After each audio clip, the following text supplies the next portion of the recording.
নমস্কার বন্ধুরা, সকলকে আমার চ্যানেলে স্বাগত। সুপ্রিম কোর্টের অর্ডার অনুযায়ী রাজ্যের রাজ্য সরকারি কর্মচারী এবং পেনশনাররা বকেয়া ডিএ এরিয়ার পেয়ে গেলেও এখনও পর্যন্ত লক্ষ লক্ষ শিক্ষক শিক্ষিকা সহ গ্র্যান্টিনেট সংস্থার কর্মচারী এবং পেনশনাররা এই বকেয়া ডিএ এরিয়ারের টাকা পাননি।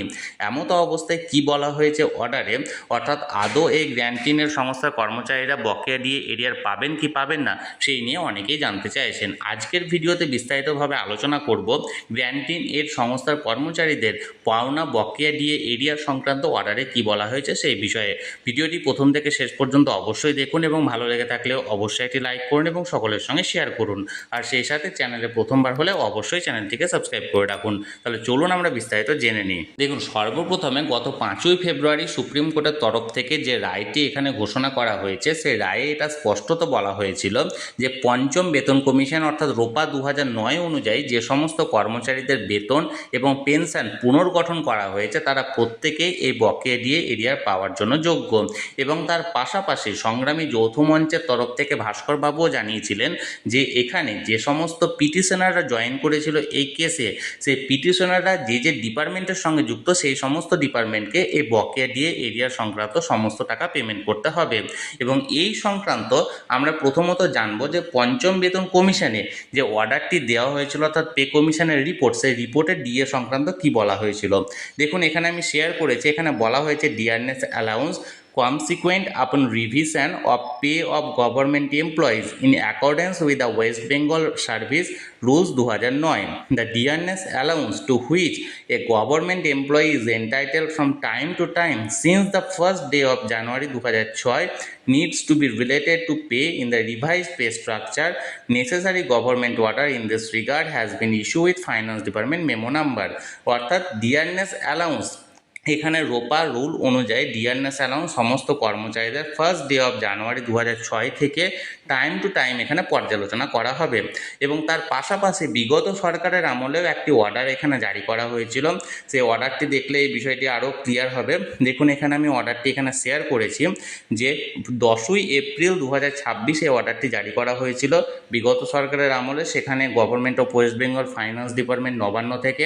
দেখুন কি বলা হয়েছে এখানটায়, sir kindly recall the discussion held on 1st April 2026 in connection with the release of area of dearness allowance by dearness relief to the employees by pensioner of granting aid institution for the period from April 2008 to December 2019।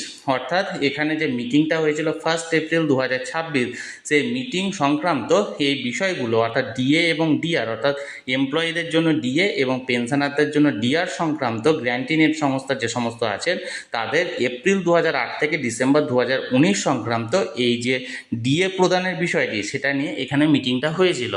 এবং it was requested the concern department would formulate a standard operating procedure for the disbursement of the arrear DA বা DR and share with the finance department.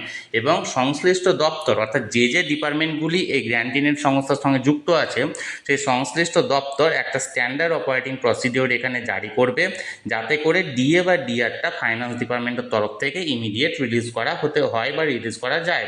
এবং we have not received any SOP from the your end, অর্থাৎ এখনও পর্যন্ত কোনো SOP পাওয়া যায়নি বলে এই অর্ডারটি জারি করা হয়েছিল। অর্থাৎ সমস্ত গ্র্যান্টিনের সংস্থা ডিপার্টমেন্টের হেডকে বলা হয়েছিল তাদের যে সমস্ত কর্মচারী এবং পেনশনাররা আছেন তাদের প্রত্যেকের একটা স্ট্যান্ডার্ড অপারেটিং প্রসিডিওর এখানে তৈরি করতে, যাতে করে তাদের ডিএ বা ডিআরটা রিলিজ করা যেতে পারে। যদিও তখনও পর্যন্ত এই এসওপিতে তারা পাননি বলে জানিয়েছিল। এখন এই অর্ডারটি বিগত সরকারের আমলে জারি করা হলেও এই অর্ডারটি এখনও পর্যন্ত ক্যান্সেল করা হয়নি, এটা প্রথম বিষয়। এবং দ্বিতীয় বিষয়, বর্তমানে মাননীয় মুখ্যমন্ত্রীর তরফ থেকেও জানানো হয়েছিল, যেটা আমরা সংগ্রামী যৌথ মঞ্চের তরফ থেকে আহ্বায়ক ভাস্কর বাবুর মুখ থেকেও শুনেছি, যে তাদের এই মুহূর্তে তারা ফান্ড অ্যালোকেশনের ব্যবস্থা করছে, অর্থাৎ ইমিডিয়েট তাদেরকে যে ডিআরটা বা ডিএটা রিলিজ করতে হবে তার যথাযথ ফান্ড তাদের কাছে নেই, তারা ফান্ড অ্যালট করছে। ফান্ড অ্যালোকেশন কমপ্লিট হয়ে গেলেও তারা যত দ্রুত সম্ভব তারা এই সমস্ত গ্র্যান্টিনের সংস্থার কর্মচারী এবং পেনশনারদের ডিএ রিলিজ করে দেবে। লক্ষ লক্ষ শিক্ষক শিক্ষিকা সহ গ্র্যান্টিনের সংস্থার কর্মচারী এবং পেনশনারদের অযথা চিন্তিত হওয়ার কোনো প্রয়োজন নেই। একটু দেরি লাগছে ঠিকই, কিন্তু তারা সুপ্রিম কোর্টের নির্দেশ মতো নিজেদের বকেয়া ডিএ এরিয়া খুব তাড়াতাড়ি পেয়ে যাবেন বলে মনে করা হচ্ছে। তাহলে বন্ধুরা, বকেয়া ডিএ এরিয়া সংক্রান্ত গ্র্যান্টিনের সংস্থার কর্মচারী এবং পেনশনারদের জন্য বর্তমানে যে অর্ডারটি অ্যাক্টিভ রয়েছে সেই অর্ডারটি আমি আপনাদের সামনে তুলে ধরলাম। এই নিয়ে যদি আপনাদের কোনো কিছু জানার থাকে অবশ্যই কমেন্ট করতে পারেন। আর এই ভিডিওটি ভালো লেগে থাকলে অবশ্যই একটি লাইক করুন এবং সকলের সঙ্গে শেয়ার করুন। আর সেই সাথে এই চ্যানেলে যদি প্রথমবার হয়ে থাকেন এই রকমের ইনফরমেটিভ ভিডিও আরও দেখার জন্য যারা এখনও পর্যন্ত এই চ্যানেলটিকে সাবস্ক্রাইব করেননি তারা অবশ্যই চ্যানেলটিকে সাবস্ক্রাইব করে রাখুন।